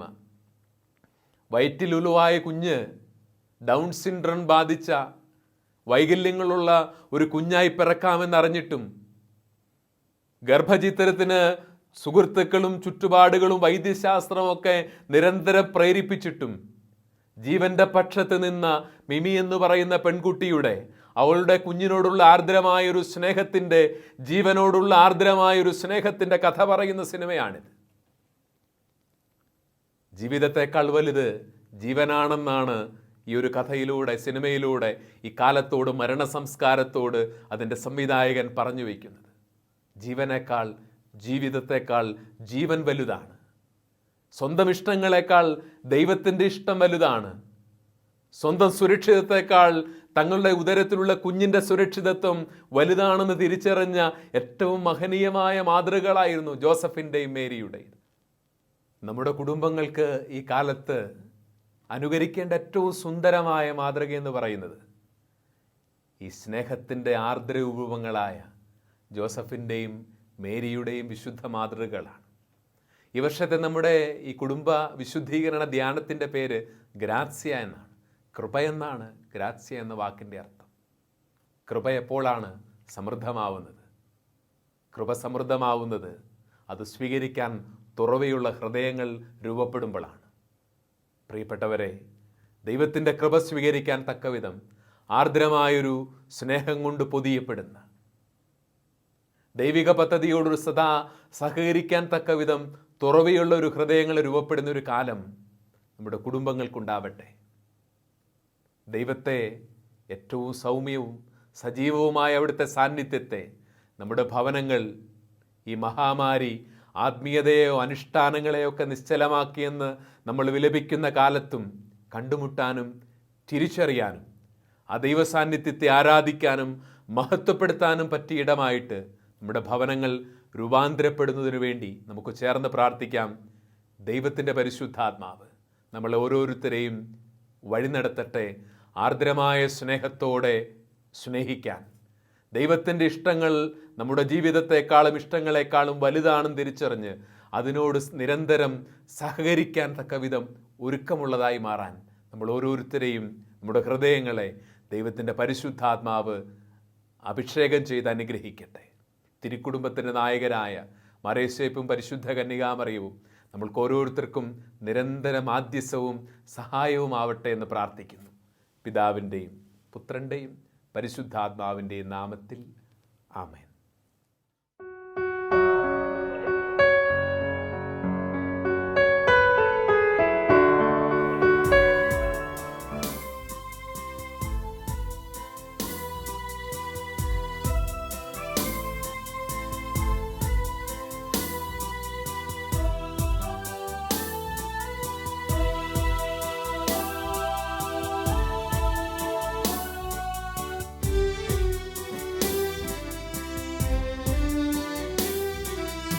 ആരാധനയ്ക്കേറ്റം യോഗ്യനായവനേ,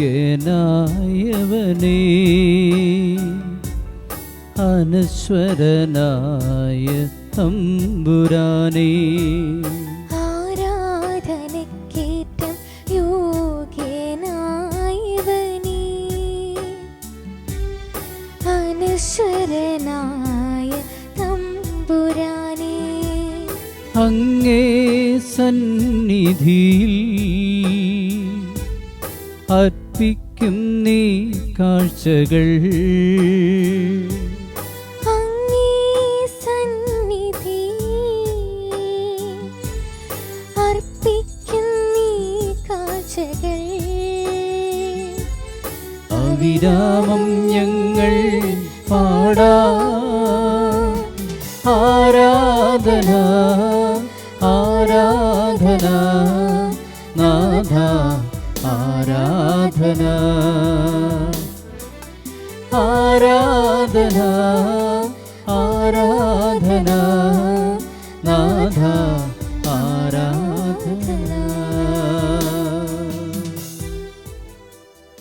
പരിശുദ്ധ പരമ ദിവ്യകാരുണ്യേശോയ്ക്ക് എന്നേരവും ആരാധനയും സ്തുതിയും പുകഴ്ചയും ഉണ്ടായിരിക്കട്ടെ. ഈ സന്ധ്യാനേരത്ത് ഞങ്ങളുടെ കുടുംബങ്ങളെ ആശീർവദിച്ചു കൊണ്ടിരിക്കുന്ന പരിശുദ്ധ പരമ ദിവ്യകാരുണ്യേശോയ്ക്ക് എന്നേരവും ആരാധനയും സ്തുതിയും പുകഴ്ചയും ഉണ്ടായിരിക്കട്ടെ.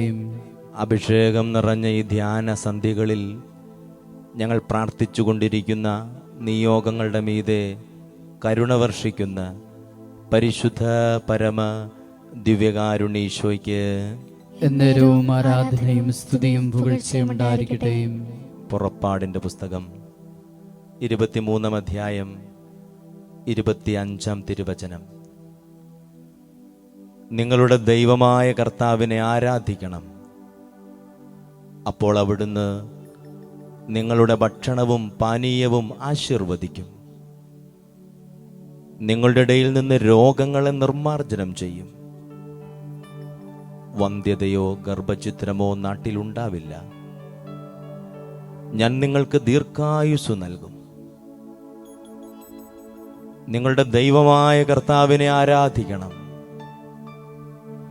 അപ്പോൾ അവിടുന്ന് നിങ്ങളുടെ ഭക്ഷണവും പാനീയവും ആശീർവദിക്കും. നിങ്ങളുടെ ഇടയിൽ നിന്ന് രോഗങ്ങളെ നിർമ്മാർജ്ജനം ചെയ്യും. വന്ധ്യതയോ ഗർഭഛിദ്രമോ നാട്ടിലുണ്ടാവില്ല. ഞാൻ നിങ്ങൾക്ക് ദീർഘായുസ്സു നൽകും. പരിശുദ്ധ കുർബാനയിൽ സത്യമായും എഴുന്നള്ളിയിരിക്കുന്ന ഈശോ, അങ്ങയെ വണങ്ങുന്ന അങ്ങയുടെ ഭക്തർക്ക്, അങ്ങയെ ആരാധിക്കുന്ന അങ്ങയുടെ പ്രിയപ്പെട്ട മക്കൾക്ക് പരിശുദ്ധ ആരാധനയിലൂടെ അങ്ങ് പ്രദാനം ചെയ്യുന്ന അത്ഭുത കൃപകളോർത്ത് നന്ദി പറയുന്നു.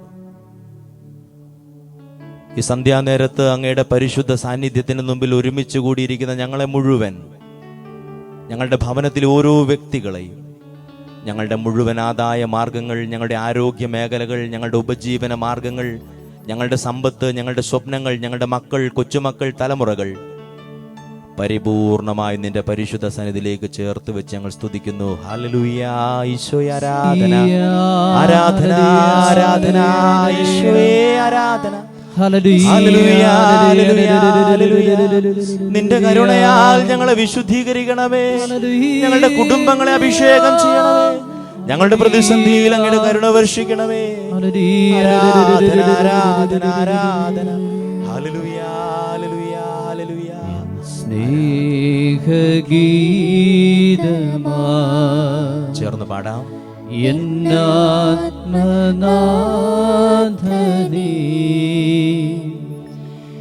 എൻ ജീവനേ കാളും നീ വലിയതാണെനിക്ക്.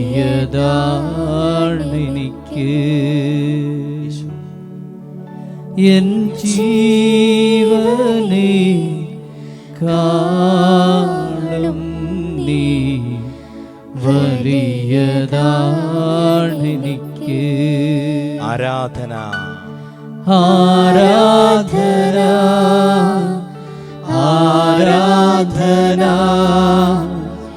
ആരാധന ആരാധന ഈശോയെ ആരാധന ആരാധന ആരാധന ആരാധന. ദിവ്യകാരുണ്യ ഈശോ, നിന്റെ സന്നിധിയിലേക്ക് ഞങ്ങളുടെ കുടുംബങ്ങളെ മുഴുവൻ ചേർത്ത് വെക്കുന്നു. ഈ ദിവസം അങ്ങ് ഞങ്ങൾക്ക് നൽകിയ എല്ലാ അനുഗ്രഹങ്ങളും ഓർത്ത് നന്ദി പറയുന്നു. പരിശുദ്ധമായ 8 നോമ്പിൻ്റെ അഭിഷേകം നിറഞ്ഞ സന്ധ്യാനിമിഷങ്ങളിൽ ഞങ്ങൾ കേട്ട തിരുവചനത്തിൻ്റെ അഭിഷേകത്തോട് ചേർന്ന്, ഞങ്ങൾ ജപിച്ച പ്രാർത്ഥനകളുടെ അനുഗ്രഹത്തോട് ചേർന്ന് ഈ പരിശുദ്ധ കുർബാനയിൽ ഞങ്ങൾ അങ്ങേ ആരാധിക്കുന്നു, ആരാധിക്കുന്നു, ആരാധിക്കുന്നു.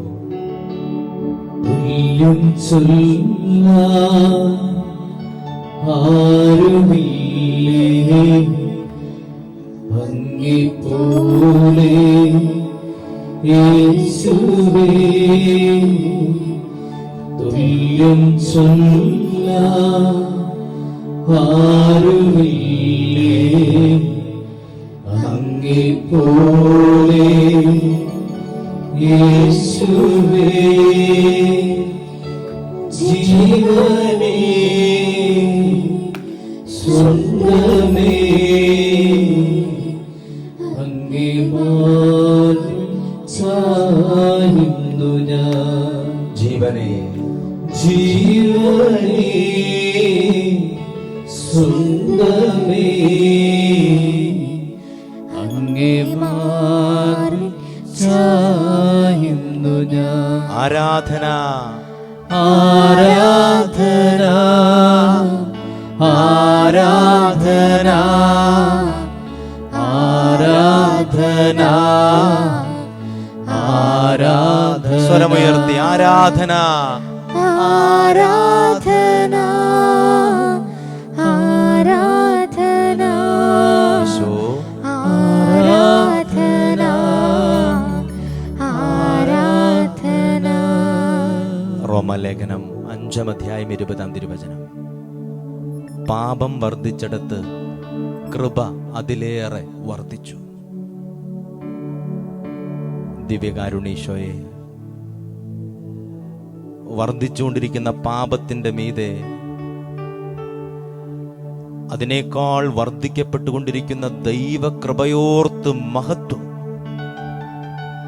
ഗ്രാസിയ, ദൈവകൃപ പാപത്തിന്റെ മീതെ, രോഗത്തിന്റെ മീതെ, സങ്കട കണ്ണുനീരിന്റെ തോരാമഴയുടെ മീതെ ഗ്രാസിയ, ദൈവസ്നേഹത്തിന്റെ അഭിഷേക നിമിഷങ്ങൾ. ഈ സന്ധ്യാനേരത്ത് പരിശുദ്ധ കുർബാനയുടെ മുമ്പിൽ ഞങ്ങളുടെ മുഴുവൻ ഭാരങ്ങളും ഇറക്കി വെച്ച്, ഞങ്ങളുടെ പ്രിയപ്പെട്ടവരുടെ ഉത്കണ്ഠകൾ ഇറക്കി വെച്ച്, ഞങ്ങളുടെ രോഗപീഠകളുടെ മീതെ നിന്റെ കരുണ പൊഴിയുന്ന നിമിഷങ്ങളെ നിറകണ്ണുകളോടെ നോക്കി ആരാധിക്കുന്നു. സ്തുതിക്കാമോ? ഒന്ന് സ്തുതിക്കാമോ? ഹല്ലേലൂയ. നല്ലൊരു അഭിഷേകത്തോടെ സ്തുതിക്കാമോ? ആരാധന ആരാധന ആരാധന ആരാധന ആരാധന ആരാധന. പാപത്തിന്റെ മീതെ, രോഗത്തിന്റെ മീതെ ദൈവമേ നിന്റെ കൃപയൊഴുങ്ങട്ടെ എന്ന് പ്രാർത്ഥിക്കുന്നു. ജീവശക്തി, പരിശുദ്ധാത്മ വരപ്രസാദം, അഭിഷേകത്തിന്റെ നീർച്ചാൽ. ഹല്ലേലൂയ. ആരാധന ആരാധന. Hallelujah hallelujah.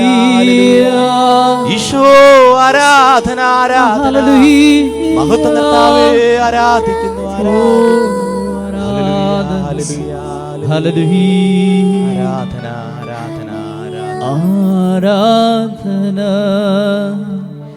ആരാധന ആരാധന ആരാധന ആരാധന ആരാധന ആരാധന ആരാധന ആരാധന. ഹോസിയ പ്രവാചകന്റെ പുസ്തകം 11-ാം അധ്യായം 3-ാം തിരുവചനം. എഫ്രായിമിനെ നടക്കാൻ പഠിപ്പിച്ചത് ഞാനാണ്. ഞാൻ അവനെ എൻ്റെ കരങ്ങളിൽ കോരിയെടുത്തു. ഞാൻ കുനിഞ്ഞ് അവന് ഭക്ഷണം കൊടുത്തു. എഫ്രായിമിനെ നടക്കാൻ പഠിപ്പിച്ചത് ഞാനാണ്. ഞാൻ അവനെ എൻ്റെ കരങ്ങളിൽ കോരിയെടുത്തു. ഞാൻ കുനിഞ്ഞ് അവന് ഭക്ഷണം കൊടുത്തു. ആബാ പിതാവേ, അങ്ങയുടെ അനശ്വര സ്നേഹത്തെ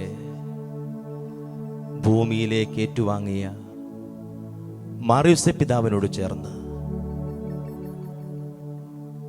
ഭൂമിയിലേക്ക് കൈനീട്ടി സ്വീകരിച്ച പരിശുദ്ധ അമ്മയോട് ചേർന്ന് ഞങ്ങൾ ഈ പരിശുദ്ധമായ മണിക്കൂറിൽ അങ്ങയെ ആരാധിക്കുന്നു. എഫ്രായിമിനെ നടക്കാൻ പഠിപ്പിച്ച സ്നേഹം, കരങ്ങളിൽ കോരിയെടുത്തുമ്മ വയ്ക്കുന്ന സ്നേഹം, വാത്സല്യത്തോട് അരികിൽ വന്ന് മുത്തം നൽകി ഭക്ഷണം കോരി നൽകുന്ന സ്നേഹം ഞങ്ങൾ അനുഭവിക്കുന്നു. ഇന്നോളം ഞങ്ങളുടെ കുടുംബങ്ങളിൽ, പ്രത്യേകിച്ച് മാറിയൂസേ പിതാവിന് പ്രതിഷ്ഠിക്കപ്പെട്ട ഈ വർഷം ഞങ്ങൾക്ക് നൽകിയ എല്ലാ അനുഗ്രഹങ്ങളും ഓർത്ത് നന്ദി പറയുന്നു. സ്വർഗത്തിന്റെ സ്നേഹത്തെ ഭൂമിയിലേക്ക് സ്വീകരിച്ച് തിരുക്കുടുംബത്തിന്റെ അഭിഷേകത്തിലൂടെ ഞങ്ങളുടെ കുടുംബങ്ങളെ വിശുദ്ധീകരിക്കാൻ വിശുദ്ധ യൗസേപ്പ് പിതാവിനെ ഞങ്ങൾക്ക് നൽകിയതിനെ ഓർത്ത് നന്ദി പറയുന്നു. സ്വർഗത്തിന്റെ അനശ്വര സ്നേഹത്തെ സഹനത്തിന്റെ നടുമുറ്റത്തും കരങ്ങളിൽ ഏറ്റുപിടിച്ച് ലോകത്തിന് പ്രദാനം ചെയ്ത് കുരിശോളം കൂടെ നിന്ന പരിശുദ്ധ അമ്മയെ ഓർത്ത് നന്ദി പറയുന്നു. അമ്മയുടെ 8 നോമ്പിന്റെ പരിശുദ്ധ ദിനങ്ങളിൽ ആ തിരുക്കുടുംബത്തിന്റെ പരിശുദ്ധമായ അഭിഷേകത്തെ ഞങ്ങൾ ധ്യാനിക്കുന്നു. സ്നേഹം കൊണ്ട് പൂർണ്ണമാക്കപ്പെട്ട, സ്നേഹം കൊണ്ട് വിരചിതമായ പരിശുദ്ധ സ്നേഹത്തിന്റെ നിഷ്കളങ്കമായ വാത്സല്യം തിരതള്ളുന്ന ആ ഭവനത്തിലൂടെ ഞങ്ങളെ അനുഗ്രഹിക്കണമേ.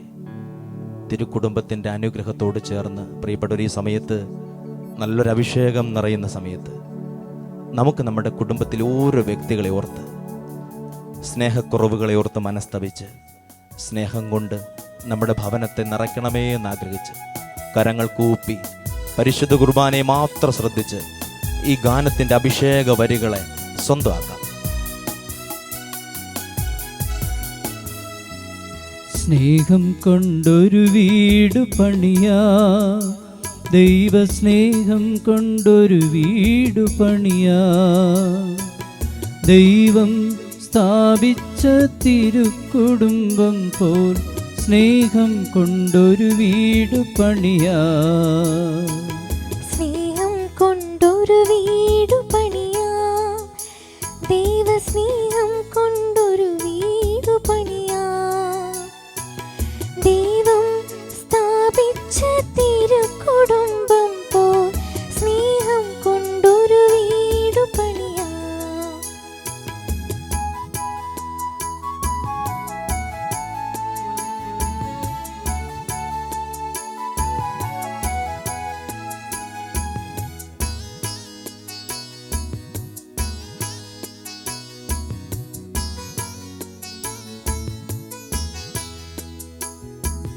ദൈവത്തോടനുവാദം ചോദിക്കണം, ദൈവത്തിൻ ഹിതം തിരിച്ചറിയണം, ദൈവത്തിൽ ദൃഢമായ വിശ്വാസത്താലെ അടിത്തറ നന്നായി പണിയണം, ത്യാഗത്തിൻ ഭിത്തികൾ ഉയർത്തേണം, ക്ഷമ കൊണ്ടു മേൽക്കൂര ഒരുക്കേണം, പരസ്പര സ്നേഹത്തിൻ വെട്ടം നിറയ്ക്കാൻ വാതായനങ്ങൾ തുറക്കേണം. സ്നേഹം കൊണ്ടൊരു വീട് പണിയാ, ദൈവസ്നേഹം കൊണ്ടൊരു വീട് പണിയാ, ദൈവം സ്ഥാപിച്ച തിരുക്കുടുംബം പോൽ സ്നേഹം കൊണ്ടൊരു വീട് പണിയാ. നിയമാവർത്തന പുസ്തകം 33:25. നിന്റെ ഓടാമ്പൽ ഇരുമ്പും പിത്തളയും, നിന്റെ ആയുസോളം നിന്റെ ശക്തിയും, നിന്റെ ദൈവത്തെ പോലെ ശക്തനായി മറ്റാരുമില്ല. അവിടുന്ന് നിന്നെ സഹായിക്കാൻ വിഹായസിലൂടെ മേഘത്തേരിൽ സഞ്ചരിക്കുന്നു. ശക്തനായവൻ നിന്റെ അഭയം, നിന്നെ താങ്ങാൻ ശാശ്വത ഹസ്തങ്ങൾ. അവിടുന്ന് നിന്റെ ശത്രുവിനെ തട്ടിമാറ്റും, സംഹരിക്കൂ എന്ന് അവിടുന്ന് പറയും.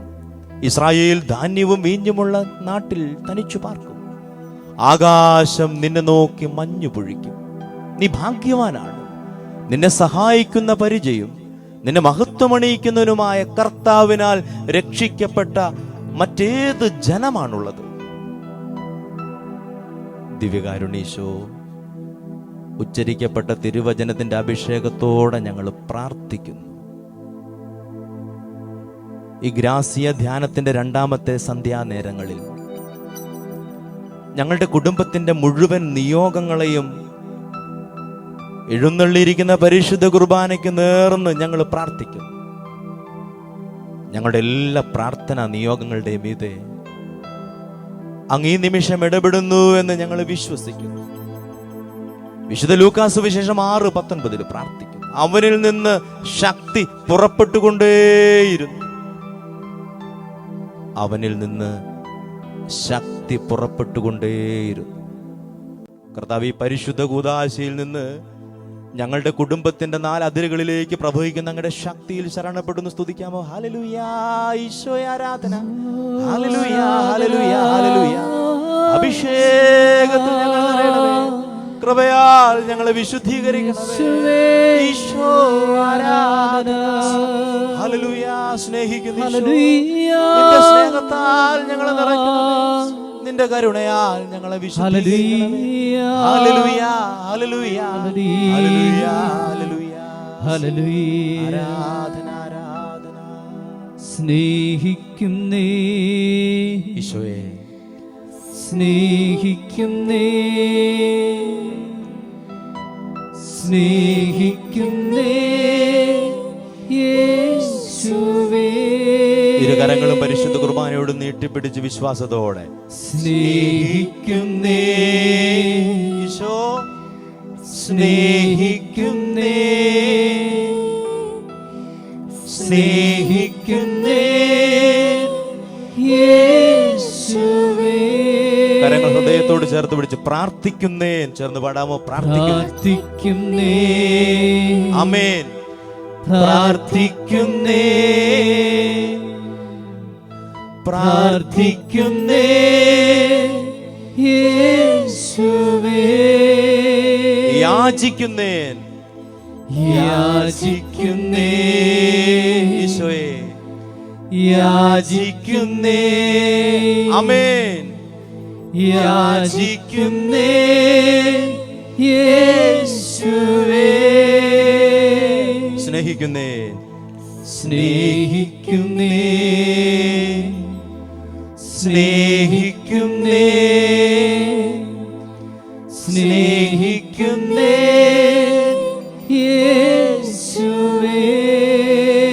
നിന്റെ സ്നേഹത്താൽ, നിന്റെ കരുണയാൽ, നിന്റെ ദയയാൽ, നിന്റെ ശാന്തിയാൽ ഈ രാത്രി ഞങ്ങളുടെ കുടുംബങ്ങളുടെ മീതെ അഭിഷേകത്തിന്റെ കൃപയുടെ സമൃദ്ധി പെയ്തിറങ്ങട്ടെ എന്ന് പ്രാർത്ഥിക്കുകയാണ്. കർത്താവ്, എളിമയോടെ ഈ സമയത്ത് ഞങ്ങളുടെ യാചനകൾ സമർപ്പിക്കുകയാണ്. പ്രിയപ്പെട്ട ദൈവമക്കളെ, വലിയ അനുഗ്രഹത്തിന്റെ നിമിഷങ്ങളാണ്. നിങ്ങൾക്ക് സാധിക്കുന്നവർക്ക് ഈ സമയത്ത് പരിശുദ്ധ കുർബാനയെ നോക്കി ഒന്ന് എഴുന്നേറ്റ് നിൽക്കാം. ഭക്തിയോടെ ഒന്ന് കരങ്ങൾ കൂപ്പാം. വിശ്വാസത്തിന്റെ കണ്ണ് തുറക്കാം. അവിടുന്ന് നിന്റെ പ്രാർത്ഥനയ്ക്ക് നീതെ, അവിടുന്ന് നിന്റെ അപേക്ഷകളുടെ നേരെ കണ്ണുകൾ തുറക്കുന്ന സമയമാണ്. നിയമാവർത്തനം 32:11 കൂട് ചലിപ്പിക്കുകയും വിരിച്ച ചിറകുകളിൽ കുഞ്ഞുങ്ങളെ വഹിക്കുകയും കുഞ്ഞുങ്ങളുടെ മീതെ ചിറകടിക്കുകയും ചെയ്യുന്ന കഴുകനെ പോലെ നിന്നെ നയിക്കുന്നത് കർത്താവാണ്. പ്രിയപ്പെട്ട ഈശോ, ഇന്നോളം ഞങ്ങളുടെ കുടുംബങ്ങളുടെ മീതെ അങ്ങ് വർഷിച്ച എല്ലാ അനുഗ്രഹങ്ങളും ഓർത്ത് മനസ്സ് നിറഞ്ഞ് ഞങ്ങൾ നന്ദി പറയുന്നു. ഈ സന്ധ്യാനേരത്ത് ഞങ്ങൾ ഞങ്ങളുടെ ഭവനത്തിലെ ഓരോ വ്യക്തികളെയും സമർപ്പിക്കും.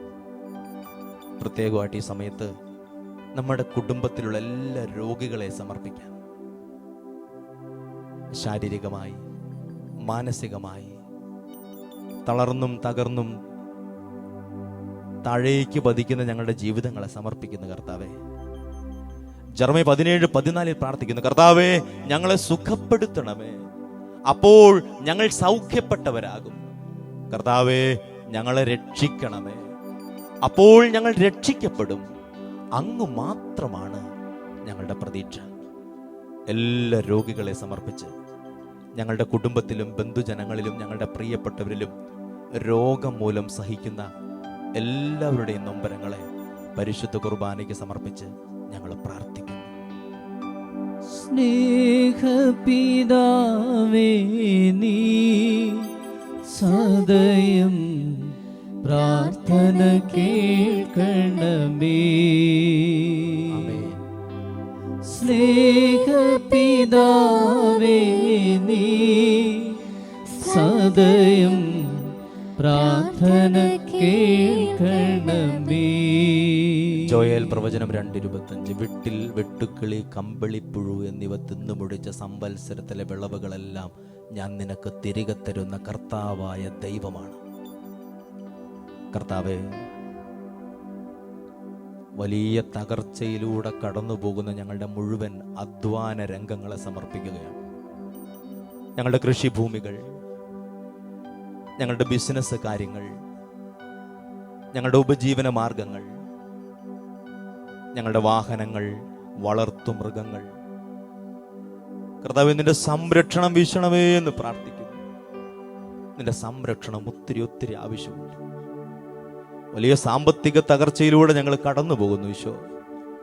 ഒരു വശത്ത് രോഗം അതിൻ്റെ തീവ്രതയിൽ ഞങ്ങളെ ആക്രമിക്കുമ്പോൾ വലിയ ദാരിദ്ര്യത്തിൻ്റെയും കടബാധ്യതയുടെയും ജപ്തി ഭീഷണിയുടെയൊക്കെ പേരിൽ ഞങ്ങളുടെ മനസ്സ് വല്ലാതെ നീറിപ്പോകുന്നു.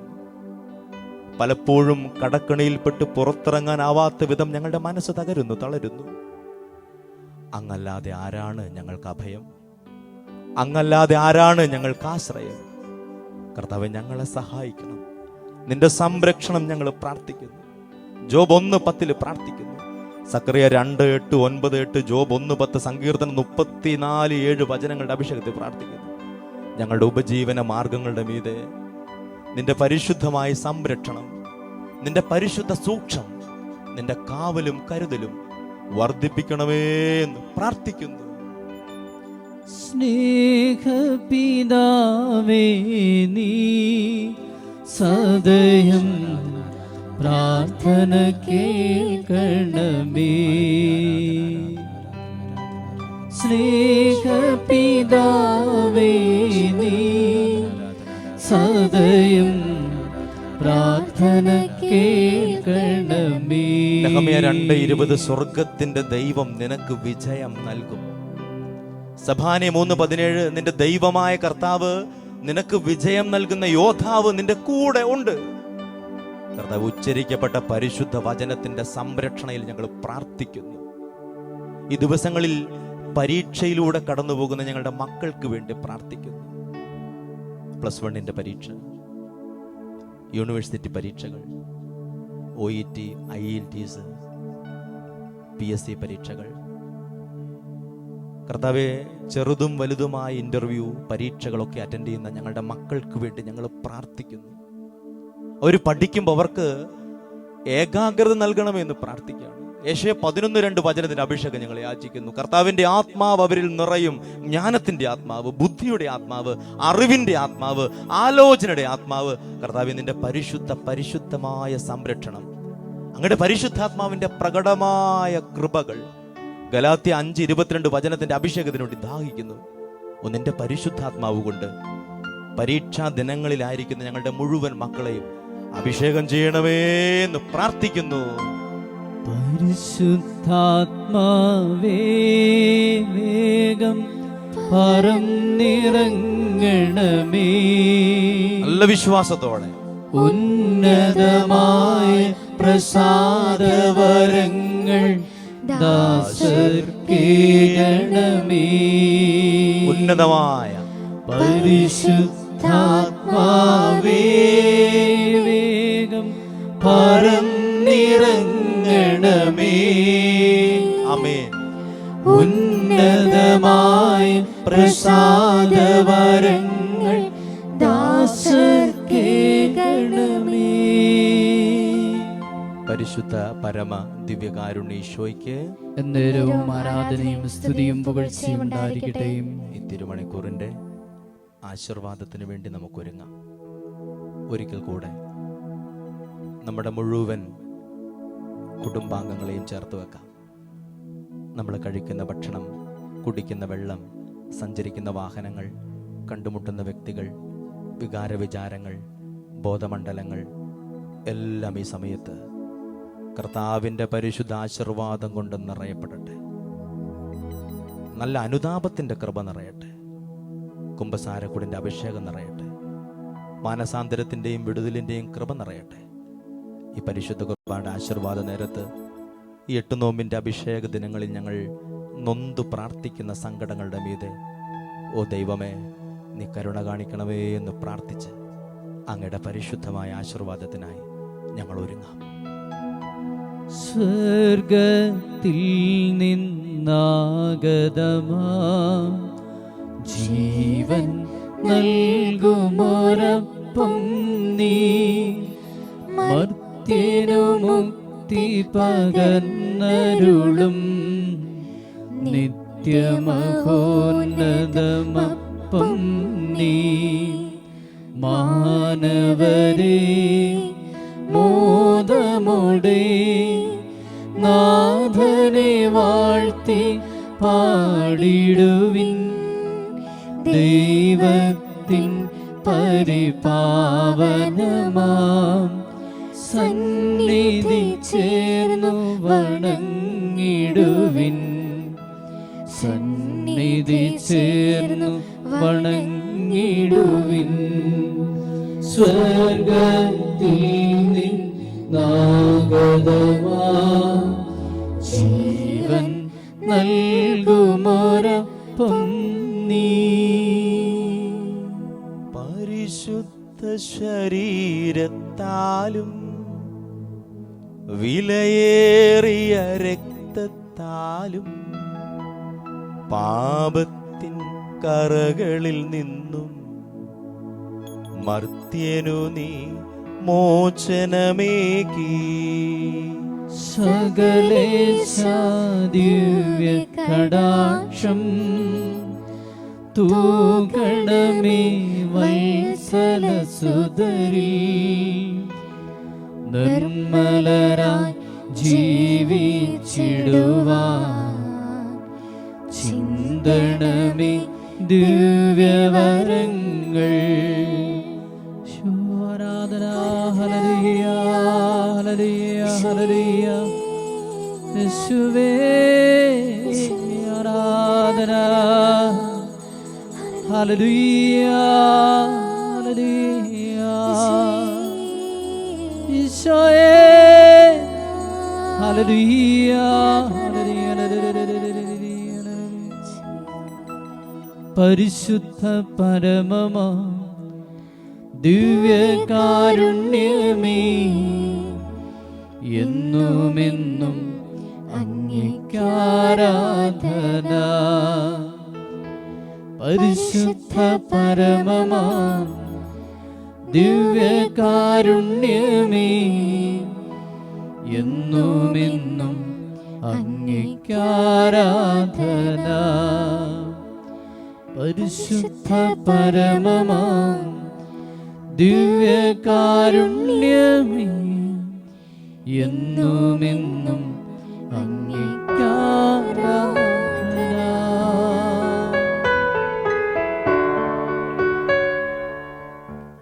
പ്രിയപ്പെട്ടവരെ, നമ്മുടെ ധ്യാനത്തിൻ്റെ 2ാം ദിവസത്തിൽ ഈ ധ്യാന ശുശ്രൂഷകളിൽ സ്നേഹപൂർവ്വം പങ്കുചേർന്ന നിങ്ങളെല്ലാവരെയും അഭിനന്ദിക്കുന്നു.